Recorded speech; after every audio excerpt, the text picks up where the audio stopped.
Ibu yang dikasihi Tuhan, saudara-saudara kekasih, setiap pribadi kita membutuhkan keselamatan. Siapa yang butuh keselamatan? Saya perlu. Karena kita tahu bahwa setiap orang telah berbuat dosa dan telah kehilangan kemuliaan Allah. Itu sebabnya kita perlu seorang juru selamat dalam kehidupan kita. Tetapi saat Yesus datang ke dalam dunia untuk menjadi juru selamat bagi kita semua, Dia memberi dirinya mati di atas kayu salib. Satu kali untuk selama-lamanya. Ini tanda Dia mencintai kita. Ini tanda cintanya Allah kepada kita. Begitupun ketika Dia naik, sebelum Dia naik ke sorga, Dia berkata, aku akan kirim seorang penolong yang lain.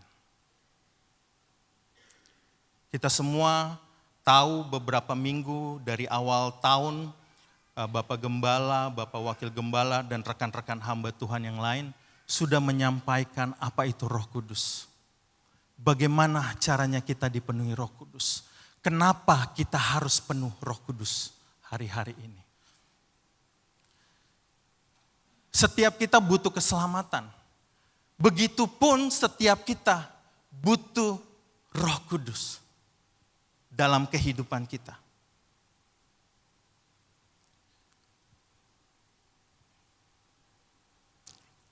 Perbuatan kita membawa kita kepada tujuan.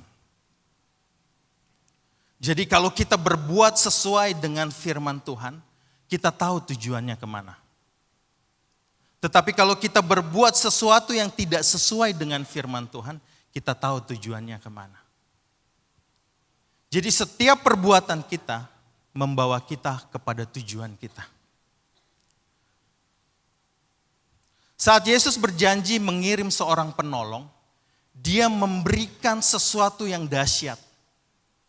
Dia memberikan sesuatu yang ajaib, yang mampu menolong kita di segala situasi, di segala kondisi. Saat Yesus berkata, aku akan kirim seorang penolong yang lain. Kalau nalar kita jalan, berarti Tuhan sudah mengindikasikan, sudah membaca akan datang masa yang sulit. Itu sebabnya Dia berjanji akan mengirim seorang penolong. Kalau seorang penolong diberikan, dijanjikan, berarti ada yang butuh pertolongan. Siapa yang butuh pertolongan? Setiap kita butuh pertolongan. Setiap kita butuh juru selamat. Setiap kita perlu seorang penolong di dalam kehidupan kita. Untuk menghadapi segala situasi yang semakin sulit hari-hari ini. Malam hari ini kita mau belajar dari kebenaran firman Tuhan. Kalau kita ingat tokoh Yusuf di dalam Alkitab, dia orang nomor 2 yang berkuasa di Mesir.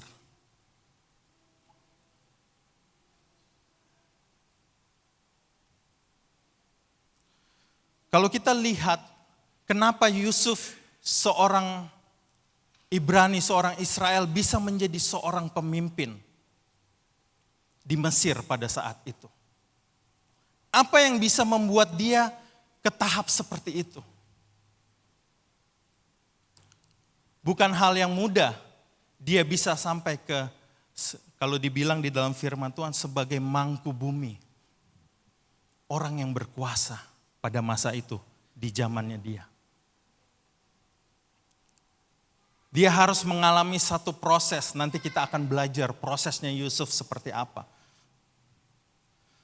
Tetapi di dalam 2 Timotius 1 ayat 7 katakan, sebab Allah memberikan kepada kita bukan roh ketakutan.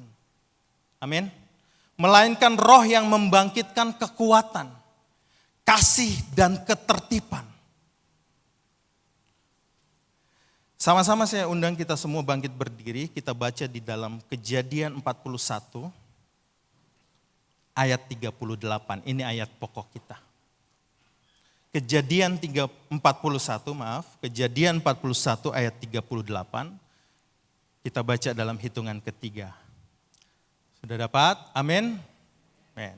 1, 2, 3.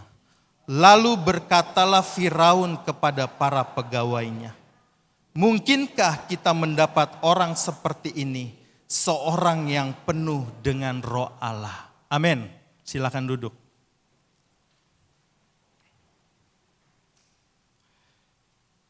Lalu berkatalah Firaun kepada para pegawainya, mungkinkah kita mendapat seorang seperti ini, seorang yang penuh dengan roh Allah? Berarti di sini dikatakan bahwa Yusuf adalah seorang yang penuh dengan roh Allah. Seseorang yang memiliki kuasa Allah, seseorang yang memiliki penolong di dalam kehidupannya.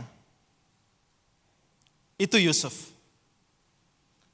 Mari kita lihat perjalanan Yusuf. Apa yang terjadi kepada Yusuf untuk bisa sampai ke tahap di mana dia menjadi seorang mangku bumi pada masanya itu. Kita lihat di dalam pasal 37, Kejadian 37.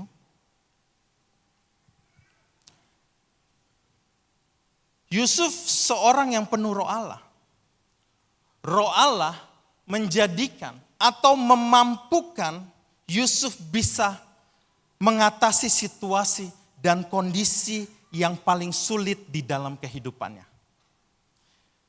Di dalam Kejadian 37 ayat 4 dikatakan, setelah dilihat oleh saudara-saudaranya bahwa ayahnya lebih mengasihi Yusuf dari semua saudaranya, maka bencilah mereka itu kepadanya dan tidak mau menyapanya dengan ramah. Hal pertama yang dialami oleh Yusuf, dia dibenci sama saudara-saudaranya sendiri. Dibenci oleh saudara kandungnya, bisa dibilang seperti itu. Dia mengalami sesuatu yang gak enak di rumahnya sendiri. Dia mengalami hal yang penuh dengan tekanan di rumahnya. Kalau didiemin istri, kalau didiemin suami, atau didiemin orang tua, atau didiemin anak, rasanya gimana? Di dalam hati ini rasanya, wah macem-macem. Kenapa ya? Tiba-tiba saya didiemin sama suami saya. Kenapa ya? Tiba-tiba saya didiemin sama istri saya. Kenapa ya? Tiba-tiba anak-anak saya mendiami saya. Kenapa ya? Tiba-tiba orang tua mendiami saya. Perasaannya gimana Bapak Ibu Saudara semua? Ada yang ngeganjel rasanya ya. Padahal satu rumah loh. Nah ini yang dihadapi Yusuf saat itu. Yusuf dibenci oleh saudara-saudaranya. Yang tidak mau menyapanya dengan ramah. Waduh, kalau diberlakukan seperti itu di rumah rasanya mau pergi aja dari. Nggak mau ada di rumah rasanya. Nggak betah di rumah. Apa sih yang membuat kita nggak betah di rumah hari-hari ini? Yang tahu Bapak Ibu ya. Kedua, ayat 19. Kata mereka seorang kepada yang lain, lihat, tukang mimpi kita itu datang. Sekarang, marilah kita bunuh dia dan kita lemparkan ke dalam salah satu sumur ini. Kalau kita katakan seekor binatang buas telah menerkamnya, dan kita akan lihat nanti bagaimana jadinya mimpi itu. Yusuf diancam dibunuh. Apakah Yusuf takut? Mungkin kalau secara manusia, wah pasti takut. Tetapi firman Tuhan katakan dia adalah seorang yang penuh dengan roh Allah. Tadi saya sudah bacakan di dalam 2 Timotius 1 ayat 7, sebab Allah memberikan kepada kita bukan roh ketakutan. Melainkan roh yang membangkitkan kekuatan, kasih dan ketertiban. Itu yang Allah berikan kepada kita. Umat Tuhan yang dikasihi Tuhan, saat ini kita harus paham. Allah memberikan kita bukan roh ketakutan. Melainkan roh yang membangkitkan kekuatan, kasih dan ketertiban di dalam kehidupan kita ini. Amin. Jadi dia akan memberi kita keberanian, dia akan memberi kita kekuatan untuk menghadapi situasi saat ini yang sedang dihadapi oleh Bapak, Ibu, Saudara-saudari semua yang sedang kita alami. Apapun itu persoalannya, apapun itu kondisi Bapak Ibu semua, di kampus, di perusahaan, di keluarga, di lingkungan. Lalu apalagi yang dialami Yusuf ketika dia sudah dibenci, mau dibunuh. Ayat 27 masih pasal yang sama. Marilah kita jual dia kepada orang Ismail ini, tetapi janganlah kita apa-apakan dia. Karena ia saudara kita, darah daging kita. Dan saudara-saudaranya mendengarkan perkataannya itu. Ketika ada saudagar-saudagar Midian lewat, Yusuf diangkat ke atas dari dalam sumur itu. Kemudian dijual kepada orang Ismail itu dengan harga 20 shikal perak. Lalu Yusuf dibawa mereka ke Mesir. Yusuf dijual sama saudara-saudaranya sendiri. Bayangin itu. Human trafficking. Dijual sama saudara-saudaranya sendiri. Udah gak dianggap, udah tidak mau diinginkan. Rasanya tuh gimana? Kalau kita memposisikan diri kita sama seperti Yusuf saat ini. Seorang yang tidak diinginkan di dalam rumah tangga. Tetapi kita ada di dalam rumah tangga itu. Perasaannya itu waduh berat. Enggak kebayang. Jadi budak dia. Kalau orang dijual, diperdagangkan itu namanya diperbudak. Pada masa itu perbudakan memang ada. Setelah Yusuf dijual ke orang Ismail, kita lihat lagi di dalam ayat 36, masih pasal yang sama. Adapun Yusuf, ia dijual oleh orang Midian itu ke Mesir kepada Potifar, seorang pegawai istana Firaun, kepala pengawal raja. Udah dijual, jadi budak, dijual lagi. Pindah-pindah dia. Pertama tuannya ini, kedua tuannya ini. Ini yang dialami Yusuf. Proses yang dialami Yusuf ini bukan satu proses yang mudah. Untuk anak seumur dia pada masa itu. Adalah satu proses yang sangat berat.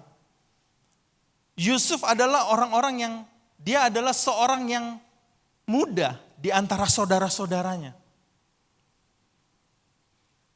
Ada lagi di bawahnya Yusuf. Mungkin dia kedua, terakhir. Bayangin itu, anak seumur itu udah diperlakukan itu seperti sama saudara-saudaranya, dibenci, diancam dibunuh, dijual, dijadikan budak. Ini yang dialami oleh Yusuf. Lalu apakah cuman sebatas itu aja? Yusuf mengalami prosesnya. Kalau kita lihat di pasal 39,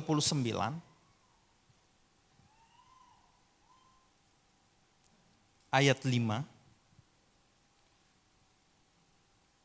kan dia dijual nih ke rumah Potifar kan, kepala pengawal. Nah, di situ di ayat 5 kita bisa lihat, sejak ia memberikan kuasa dalam rumahnya, maksudnya kepada Yusuf, dan atas segala miliknya kepada Yusuf, Tuhan memberkati rumah orang Mesir itu. Karena Yusuf sehingga berkat Tuhan ada atas segala miliknya, baik yang di rumah maupun yang di ladang.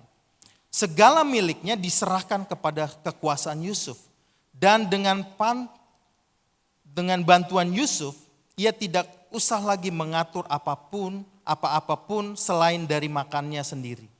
Adapun Yusuf itu manis sikapnya dan elok parasnya. Selang beberapa waktu istri tuannya memandang Yusuf dengan berahi. Lalu katanya, marilah tidur dengan aku. Tetapi Yusuf menolak dan berkata kepada istri tuannya itu, dengan bantuanku, tuanku itu tidak lagi mengatur apa yang ada di rumah ini. Dan ia telah menyerahkan segala miliknya pada kekuasaanku. Bahkan di rumah ini, ia tidak lebih besar kuasanya daripadaku. Dan tiada yang tidak diserahkannya kepadaku. Selain daripada engkau, sebab engkau istrinya. Bagaimanakah mungkin aku melakukan kejahatan yang besar ini dan berbuat dosa terhadap Allah? Godaan, ujiannya Yusuf enggak cuma soal dia diabaikan saja sama keluarganya. Tetapi ujiannya ini dia diperhadapkan oleh godaan. Istri Potifar membujuk Yusuf untuk tidur dengannya. Untuk melakukan hal yang tidak berkenan. Sudah jelas di sini, istri Potifar. Berarti istrinya orang kan. Tetapi apa yang dilakukan Yusuf? Dia tertib hidup. Kembali lagi ke ayat yang tadi saya sudah bacakan di atas. Dia memberikan kepada kita bukan roh ketakutan, tetapi roh yang membangkitkan kekuatan, kasih dan ketertiban. Yusuf tidak membiarkan atau tidak mengizinkan hidupnya dicemari oleh hal-hal yang seperti ini.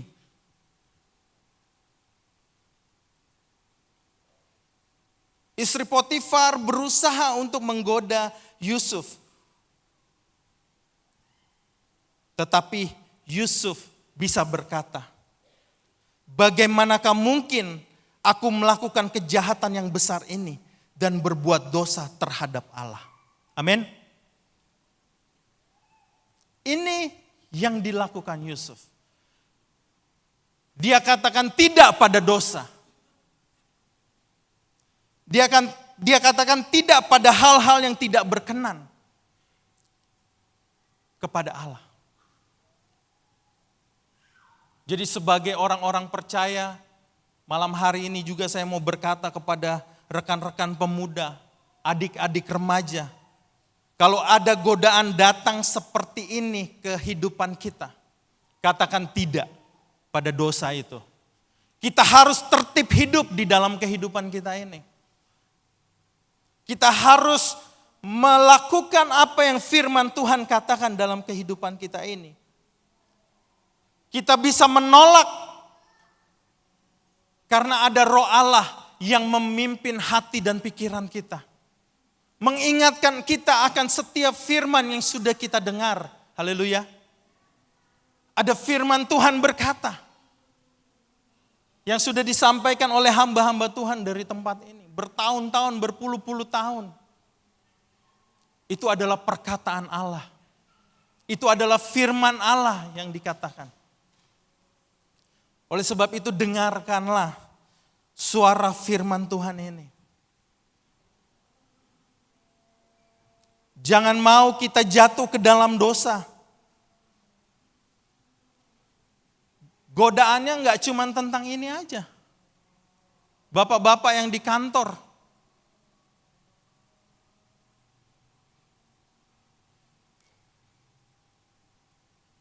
Ibu-ibu juga. Orang-orang muda juga. Godaan-godaan itu datang dengan berbagai macam hal yang akan membuat kita jatuh, yang akan menghancurkan kita. Itu sebabnya malam hari ini saya juga mau berkata, penuhlah dengan roh Allah. Siapa yang butuh roh Allah? Siapa yang perlu Roh Allah datang meresponi firman Tuhan malam hari ini?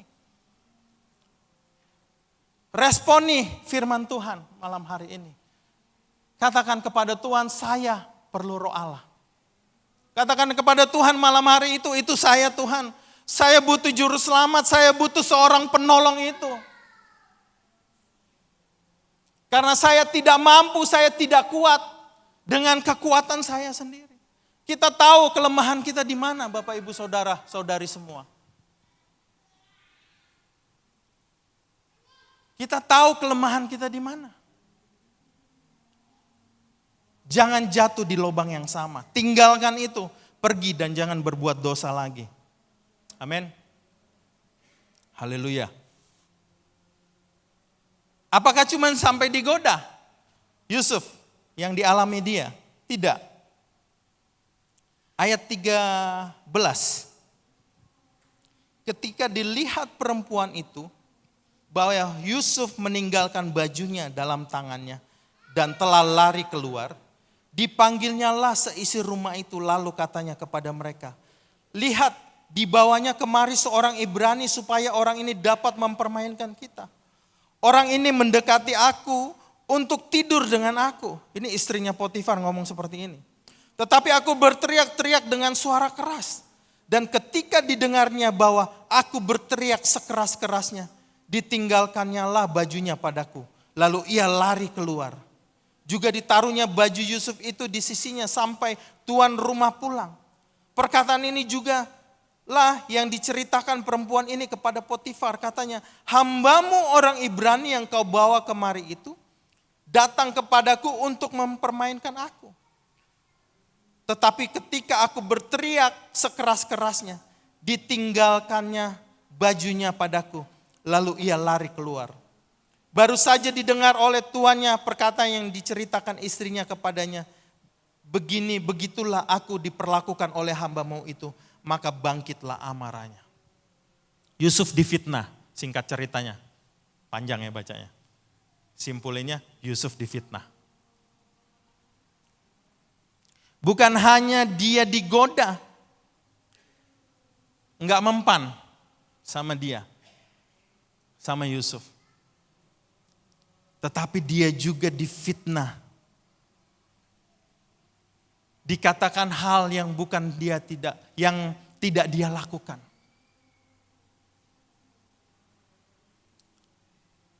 Kalau kita difitnah, bagaimana? Apa yang kita lakukan Bapak Ibu Saudara semua? Mau balas? Firman Tuhan katakan,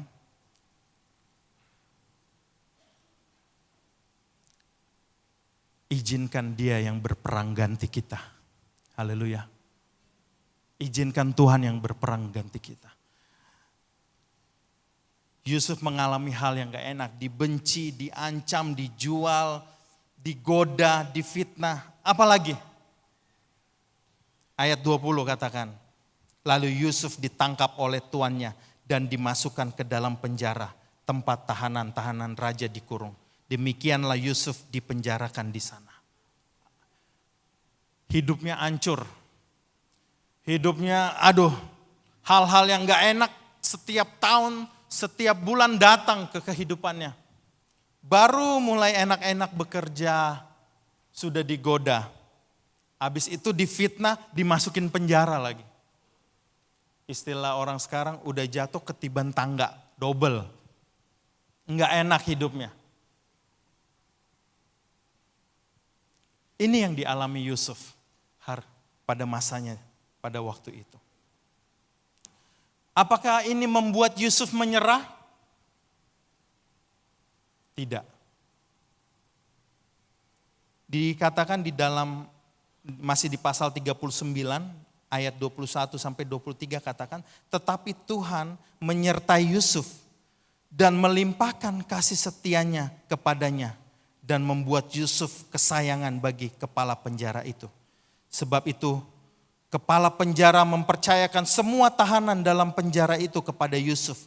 Dan segala pekerjaan yang harus dilakukan di situ, dialah yang mengurusnya. Ayat 23. dan kepala penjara tidak mencampuri segala yang dipercayakannya kepada Yusuf. Karena Tuhan menyertai dia. Dan apa yang dikerjakannya dibuat Tuhan berhasil. Amin.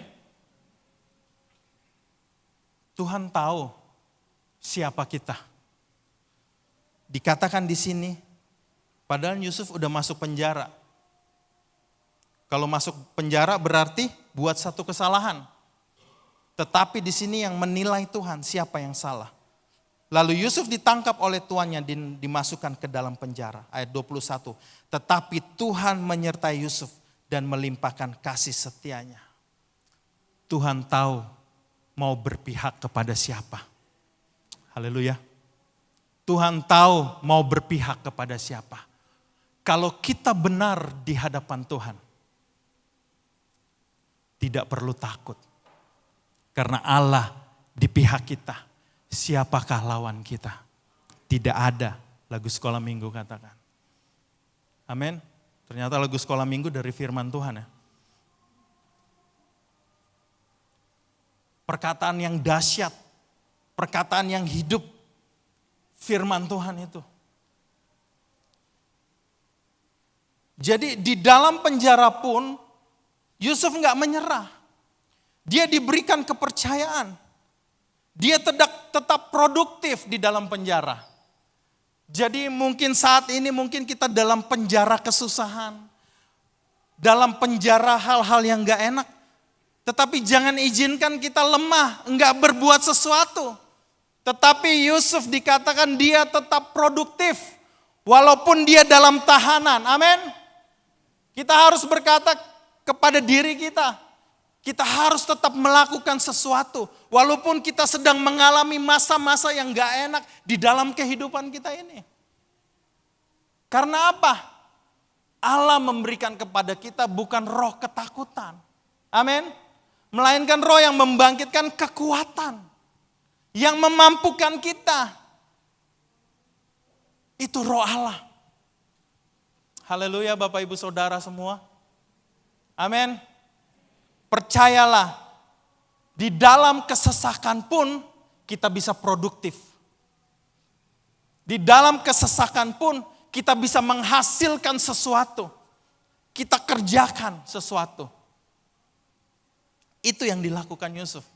Dia enggak mengasihani dirinya, kenapa hidup saya mangalang seperti ini. Ke pojok penjara bilang seperti itu sambil...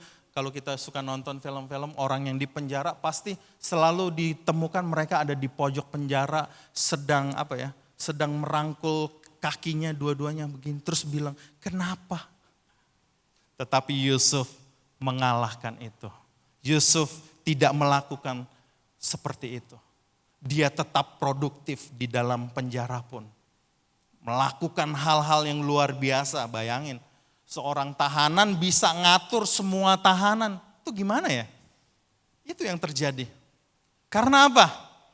Karena penuh dengan roh Allah. Haleluya. Lanjut. Di dalam Kejadian 41 ayat 1 sampai 36, Yusuf juga ternyata dapat mengartikan mimpi raja. Dia penuh dengan hikmat Allah. Dia di firman Tuhan katakan dia penuh dengan akal budi. Itu Yusuf.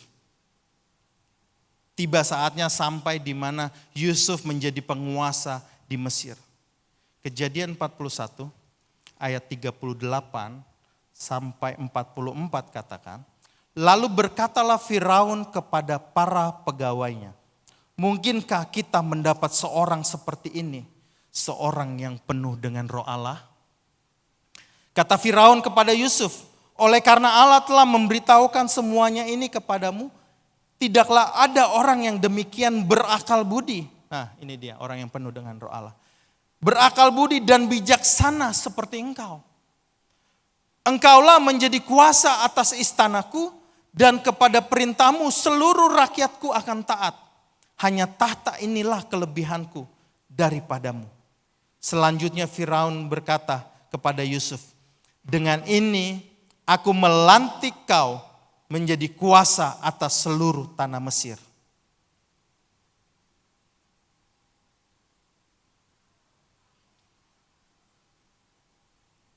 Sesudah itu Firaun menanggalkan cincin meterainya dari jarinya dan mengenakannya pada jari Yusuf. Dipakaikannya lah kepada Yusuf pakaian dari kain halus dan digantungkannya kalung emas pada lehernya. Yusuf menjadi penguasa di Mesir. Prosesnya mudah, Bapak Ibu. Kalau kita lihat tadi prosesnya sangat panjang sekali.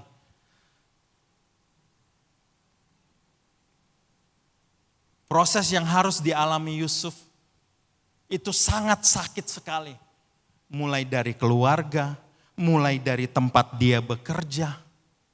Bayangin. Di mana dia berada kayaknya terkutuk. Sepertinya itu. Tetapi tidak. Yusuf adalah seorang yang penuh dengan roh Allah. Dia hidup menegakkan kebenaran firman Tuhan. Apa buktinya? Buktinya kita sudah baca. Dia tetap berpegang pada pendirian kebenaran firman Tuhan. Dia menolak segala godaan. Dia memilih untuk tidak sakit hati terhadap saudara-saudaranya. Dia memilih untuk tidak memiliki akar pahit di dalam kehidupannya. Dia memilih untuk tidak tersinggung dalam kehidupannya. Dia memilih untuk memaafkan. Dia memilih untuk menguasai diri. Dia bertanggung jawab dan dapat dipercaya. Senantiasa mengandalkan Tuhan dalam kehidupannya. Inilah yang dilakukan Yusuf di dalam kehidupannya. Haleluya. Jadi orang yang penuh roh Allah adalah orang yang mampu mengatasi setiap situasi. Apapun itu situasi kondisinya, kita semua jemaat keramat mampu. Amin. Kita semua umat Tuhan yang ada di ruangan ini mampu. Haleluya. Menghadapi setiap situasi, kondisi apapun itu. Ketika Allah beserta dengan kita, kita tidak perlu takut. Karena Dia pasti akan menolong kita. Tetapi masuk dalam penjara. Contohnya seperti ini Yusuf. Enggak enak kehidupannya. Tetapi ini adalah proses pembentukan karakter Yusuf. Yang harus dia jalani sebelum dia menjadi seorang pemimpin, seorang nomor 2 di tanah Mesir. Apakah sikap Yusuf pada saudara-saudaranya berubah ketika ia menjadi seorang yang sukses? Kalau kita ingat perjalanan Yusuf, yang dilakukan oleh saudara-saudaranya adalah hal yang tidak berkenan. Hal-hal yang menyakiti hatinya. Seharusnya dia balas kejahatan dengan kejahatan, begitu? Bukan. Coba kita baca firman Tuhan. Di dalam pasal 45 ayat 1 sampai 5. Tiba saatnya, ini Yusuf udah jadi ini ya, mangku bumi. Ketika itu, ayat 1, Kejadian 45 ayat 1. Ketika itu Yusuf tidak dapat menahan hatinya lagi di depan semua orang yang berdiri di dekatnya. Lalu berserulah ia, suruhlah keluar semua orang dari sini. Maka tidak ada seorang pun yang tinggal di situ bersama-sama Yusuf. Ketika ia memperkenalkan dirinya kepada saudara-saudaranya.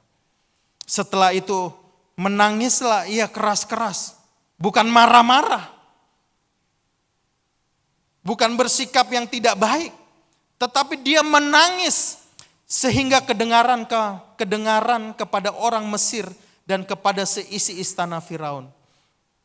Dan Yusuf berkata kepada saudara-saudaranya, akulah Yusuf. Masih hidupkah Bapa? Tetapi saudara-saudaranya tidak dapat menjawabnya, sebab mereka takut dan gemetar menghadapi dia. Lalu kata Yusuf kepada saudara-saudaranya itu, marilah dekat-dekat. Maka mendekatlah mereka. Katanya lagi, akulah Yusuf saudaramu yang kamu jual ke Mesir. Tetapi sekarang janganlah bersusah hati dan janganlah menyesali diri karena kamu menjual aku ke sini. Sebab untuk memelihara kehidupanlah Allah menyuruh aku mendahului kamu. Jadi Yusuf menjalani setiap proses kehidupannya ini. Dia menerima proses ini yang membentuk dia. Dan dia berkata kepada saudara-saudaranya, aku mengampunimu. Aku mengasihimu. Dia tidak memiliki akar pahit dalam kehidupannya. Hari-hari ini, Bapak Ibu saudara-saudari semua yang ada di dalam ruangan ini, maukah engkau mengeluarkan pengampunan kepada musuhmu? Maukah engkau mengeluarkan pengampunan kepada orang tuamu? Maukah engkau mengeluarkan pengampunan kepada anak-anakmu? Maukah engkau mengeluarkan pengampunan kepada saudara-saudaramu? Maukah engkau mengeluarkan pengampunan kepada orang-orang yang menyakiti hatimu hari-hari ini? Jangan mau diperbudak, dibelenggu oleh rasa sakit hati. Itu akan membuat kita terpuruk. Itu akan membuat kita semakin jatuh. Itu akan membuat kita semakin jauh dari Tuhan. Tetapi pilihlah sesuatu yang baik untuk kehidupan ini. Untuk kesehatan mentalmu. Untuk kesehatan hatimu. Haleluya. Pilih yang baik. Buang yang gak baik itu dari kehidupan ini. Dari hati ini. Keluarkan pengampunan itu. Ini yang dilakukan Yusuf. Bukan hanya mengeluarkan pengampunan. Tetapi Yusuf bisa apa ya? Bisa menerima proses Allah itu. Dan menerima proses itu. Karena dia sedang dipersiapkan untuk satu hal yang besar. Haleluya. Kita sedang dipersiapkan oleh Allah ketika hari-hari ini datang situasional yang membuat kita semakin gak nyaman, gak enak. Kita sedang digojok. Kita sedang digojlok. Sedang sepertinya diremukin, dihancurin. Karena Tuhan sedang mempersiapkan kita untuk menerima satu jabatan, untuk menerima satu tanggung jawab yang lebih besar. Di sini dikatakan di ayat 5 pasal 45. Karena kamu menjual aku ke sini, sebab untuk memelihara kehidupanlah Allah menyuruh aku. Yusuf dapat membaca masa depan. Saya nggak bisa ngomong gitu. Yusuf mau masuk dalam rencananya Allah. Dia mau diproses. Sehingga jadilah Yusuf. Yang kita baca pada pasal 45 ini. Seorang yang berkuasa, haleluya. Seorang yang berhasil, amin. Prosesnya sulit. Panjang bertahun-tahun. Mungkin belasan tahun. Enggak enak. Tapi patient. Sabar Bapak Ibu. Sabar itu kayaknya gimana ya? Menanti-nantikan itu rasanya, kapan Tuhan? Bolehlah kita kuat. Kesusahan di dalam dunia ini tidak sebanding dengan kemuliaan yang akan kita terima nanti. Amin. Ngerti ya arti ucapan ini ya? Enggak sebanding. Haleluya. Tuhan yang menolong kita. Jadi Yusuf memilih sikap hati yang baik. Yusuf memiliki sikap hati yang bisa membuat dia menjadi berhasil. Bukan membuat dia jadi terpuruk. Kejadian 50. Pasal Kejadian 50 itu pasal terakhir di Kejadian. Ayat 15 katakan. Ketika saudara-saudara Yusuf melihat bahwa ayah mereka telah mati, berkatalah mereka, boleh jadi Yusuf akan mendendam kita dan membalaskan sepenuhnya kepada kita segala kejahatan yang telah kita lakukan kepadanya. Sebab itu mereka menyuruh menyampaikan pesan ini kepada Yusuf. Sebelum ayahmu mati, ia telah berpesan, beginilah harus kamu katakan kepada Yusuf, ampunilah kiranya kesalahan saudara-saudaramu dan dosa mereka. Sebab mereka telah berbuat jahat kepadamu. Maka sekarang ampunilah kiranya kesalahan yang dibuat hamba-hamba Allah ayahmu. Lalu menangislah Yusuf ketika orang berkata demikian kepadanya. Juga saudara-saudaranya datang sendiri dan sujud di depannya. Serta berkata, kami datang untuk menjadi budakmu. Tetapi Yusuf berkata kepada mereka, janganlah takut. Sebab aku inilah pengganti Allah. Memang kamu telah mereka-rekakan yang jahat terhadap aku. Tetapi Allah telah mereka-rekakannya untuk kebaikan. Dengan maksud melakukan seperti yang terjadi sekarang ini. Yakni memelihara hidup suatu bangsa yang besar. Jadi janganlah takut. Aku akan menanggung makanmu dan makan anak-anakmu juga. Demikianlah ia menghiburkan mereka dan menenangkan hati mereka dengan perkataannya. Jadi Yusuf seorang yang murah hati. Dan juga Yusuf menangkap. Di sini dia berkata,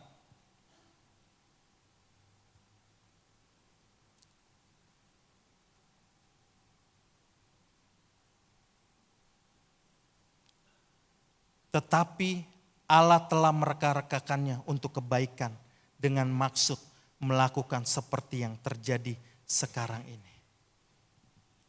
Yusuf bisa menangkap pesan Allah lewat proses hidupnya. Jadi Yusuf ini dipersiapkan.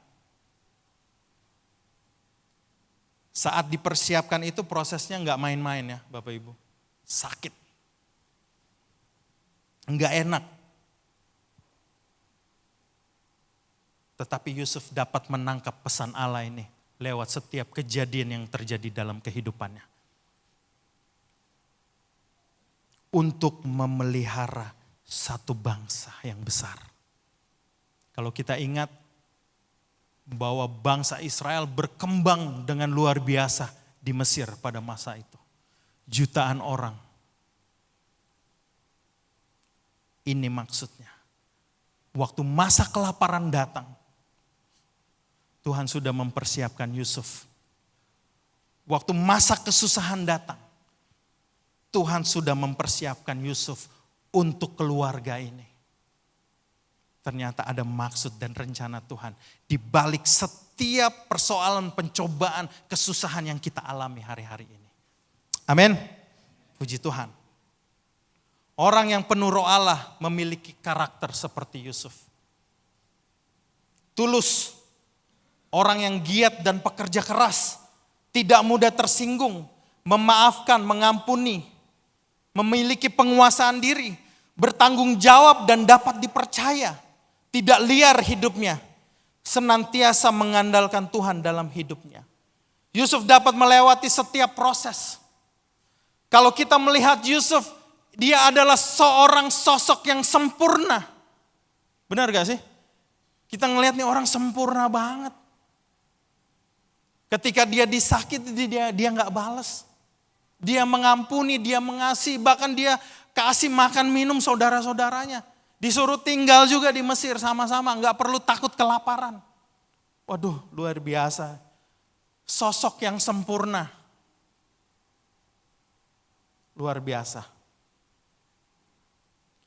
Jadi ternyata Yusuf aja bisa menaklukkan segala situasi yang dihadapkan kepadanya.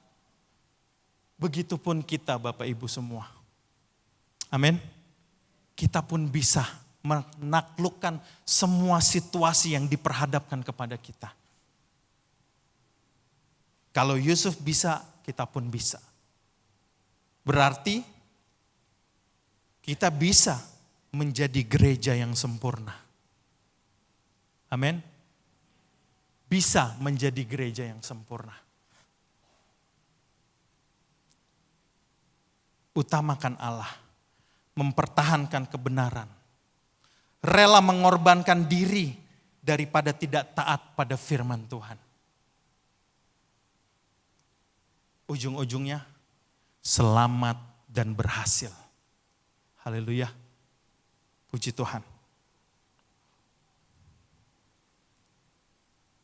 Saya simpulkan akhir dari khotbah ini. Jadi orang-orang yang penuh dengan Roh Allah dapat menghadapi setiap situasi.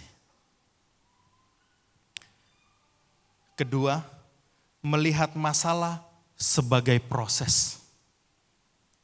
Ketiga, membentuk karakter seseorang. Keempat, mempersiapkan seseorang untuk suatu tanggung jawab yang lebih besar. Kelima, masuk dalam rencana Allah. Haleluya. Kiranya Tuhan menolong kita semua, Tuhan memampukan kita semua. Terpujilah nama Tuhan sekarang dan sampai selama-lamanya.